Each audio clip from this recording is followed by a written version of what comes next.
I want to get the read from 2020 Democratic presidential candidate Tulsi Gabbard. Thanks for joining us. This news is coming quickly from all areas. First of all, Bill de Blasio made some comments about running low on food, families needing to survive, and pinpointed back to the federal government, saying that's where it has to come from. That's the most important area, and he must move immediately. I think everyone agrees on that, and still, it feels like there's a lot of stalling there, a lot of the old political shenanigans. Yeah, this continues to be a problem, unfortunately, where partisanship is getting in the way of just delivering what the American people need right now, especially as our country faces this crisis. Now is not the time for politics. Now is the time for leaders to step up, stand together. We are all in this together, and to put the health and well-being of the American people above all else. I think it's a little bit encouraging today that, I came in expecting that we were going to have votes at 10 o'clock this morning on a direct aid package directed towards working people, everyday Americans across the country. But there was concern coming from Republicans. It was not crafted in a bipartisan way. And so that vote never happened. And literally both sides are coming together. I think they're working with the administration on making sure that what we pass in Congress is something that both Democrats and Republicans have worked on to get through the Senate and get onto the president's desk as quickly as possible. And I think that's the most important point. I did see where Mnuchin and Nancy Pelosi have had several conversations today.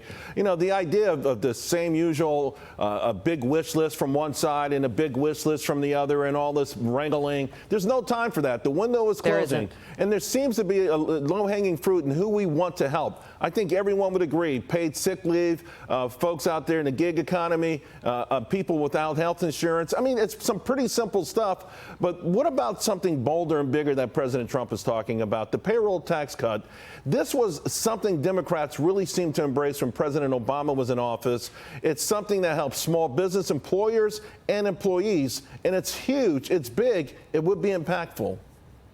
I think overall, when we look at the struggles that small business owners especially have in just trying to keep their doors open and keep people employed, I think that's a very good debate that we need to have. And I think there's a lot of value in that. I think where I'm looking is this immediate short-term impact. And that's where I differ a little bit. I don't think that this payroll tax credit will do enough to help those, for example, who make less than $25,000 a year. They won't see much of a help coming from that. As you mentioned, those who are Uber drivers, that's where they get their income from, or who are working on the gig economy, freelancers, those individuals won't get assistance from that payroll tax credit.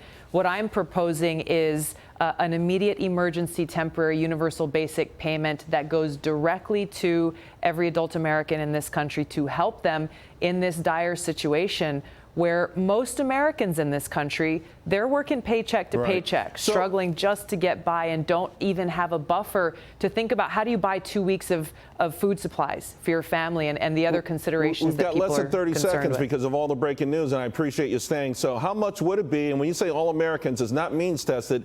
Everyone would get a check. How much would that check be? I'm proposing $1,000. I think that can be negotiated. But again, this is a time of crisis. We've been spending $4 billion a month in Afghanistan, with a lot of people wondering, what is this for? How is this helping the American people? We need to put the well-being of the American people first right now and invest in them. The idea that this has to be big. What we've seen in Japan is now they've gone twice for stimulus. Italy working on their third package. I think the American public is giving you license to go huge, go as big as possible the first time, so it's not, you're not chasing the epidemic. Is that possible?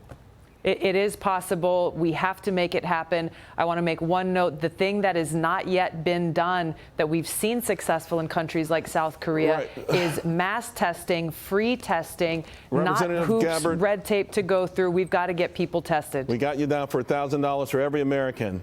Thank you very much. Folks, more right after this. Thank you.